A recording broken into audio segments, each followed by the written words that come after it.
stopped the release of Prime Minister Narendra Modi's biopic, which was expected to be released tomorrow. There is a voting tomorrow, and seeing that, the Election Commission feels that if this film is released, it will be clearly violating the Model Code of Conduct, and that is why this film can't be released. Right, not against the electoral bonds, but anonymity of donors is a problem, tells the Election Commission to the Supreme Court. Election Commission said that they seek more transparency for a fair election. Voters must know who funds the political party. Abhimanyu Sharma joins us with all what has happened in the Supreme Court today. Abhimanyu, what's the latest on this? The Commission has somewhat modified its stand earlier.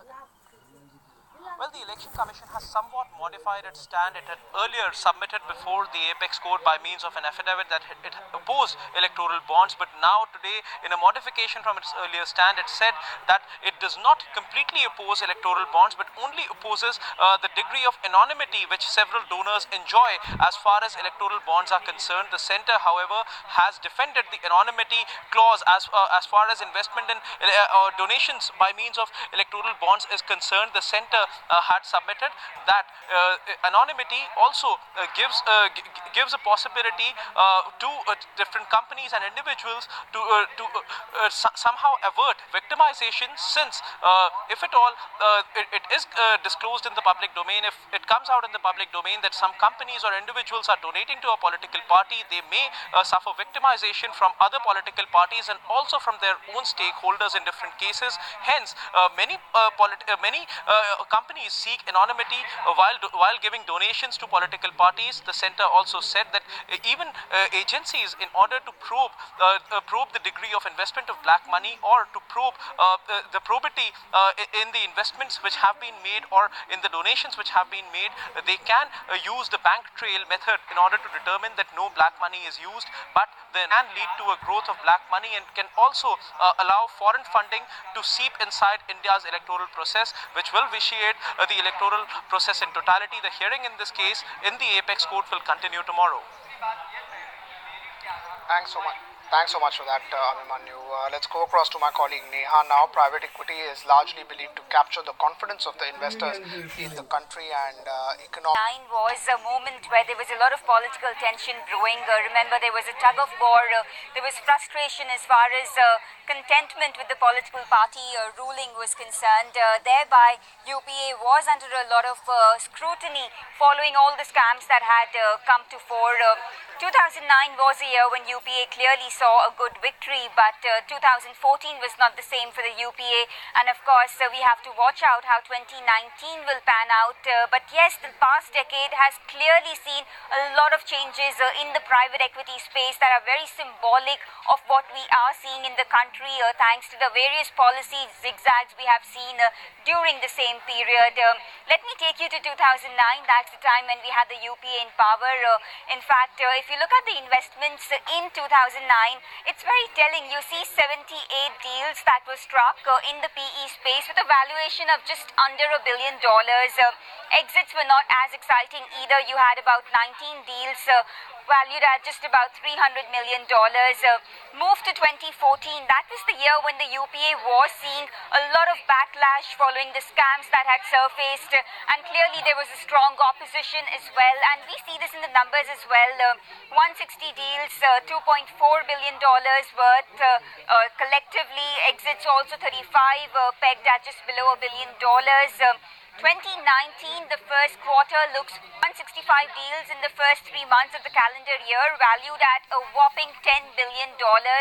So all in all, we've seen investments soar 10 times from 2009, indicating the kind of optimism perhaps private equity players sense in India at this point, following the confidence in policy making, and also the fact that India is seen as the fastest growing economy in the country.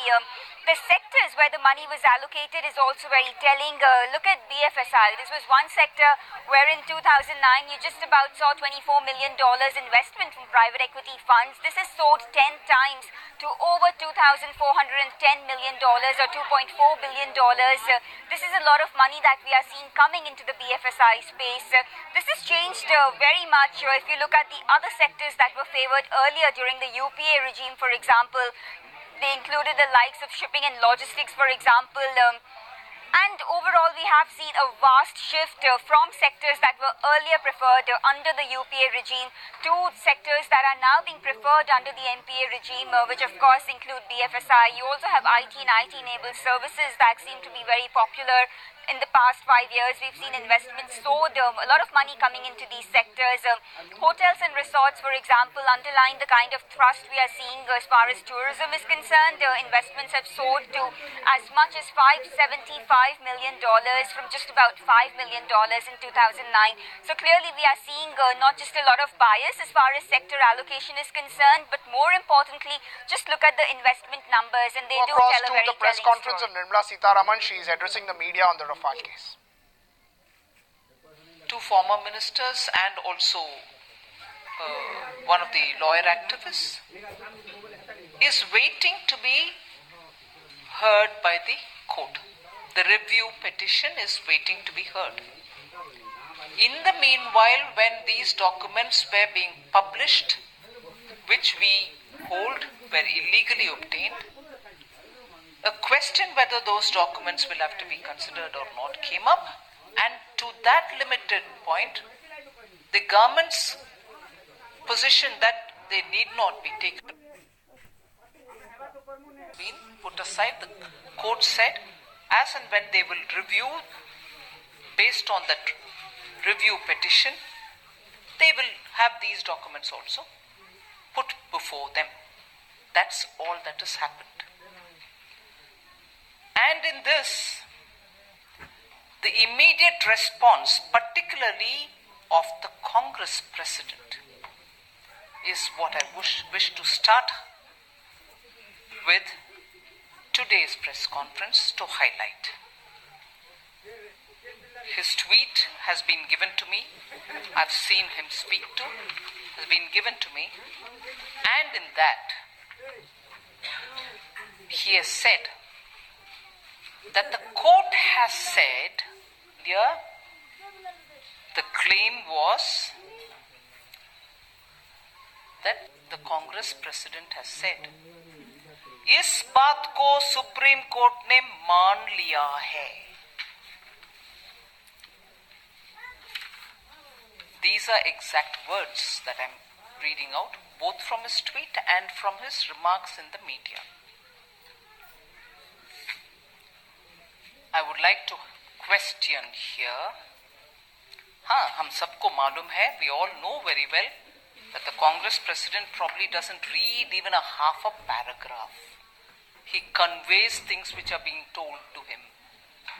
And he understands things only that far. But here, by saying this, that court ne maan liya, and by also saying that the court has said, चौकीदार चोर है, चौकीदार अनिल अंबानी को इतना पैसा देने का मान लिया है. These verge on contempt of court. The court today has not said any such a thing. The court today has not commented on any such a thing. The president of a party which had been in power for so many years has completely shown his frustration by attributing words which have not been uttered by the Honorable Court. It does verge on contempt, and I reiterate that point. For a moment, I would go back to the Supreme Court order of 2018, where in the concluding paragraph, the Supreme Court has said, in view of our findings, I quote here, in view of our findings on all three aspects, which I said earlier, price, process, offset. In view of our findings detail. We find no reason for any intervention by this court on the sensitive issue of the purchase of 36 defense aircrafts by the Indian government. Perception of individuals cannot be the basis of a fishing and roving inquiry by this court, especially in such matters. Unquote. If this is what the Supreme Court had said in December, and the review petition is waiting to be heard, and it was only to the limited point of the documents which had been partially, and I would like to show it before you. I'm not bringing any government documents out here. I'm showing what was printed in a newspaper, which we even today hold, sourced from illegally obtained documents of the government. Half a document was printed out in a paper. Half. The full page was revealed by another media house.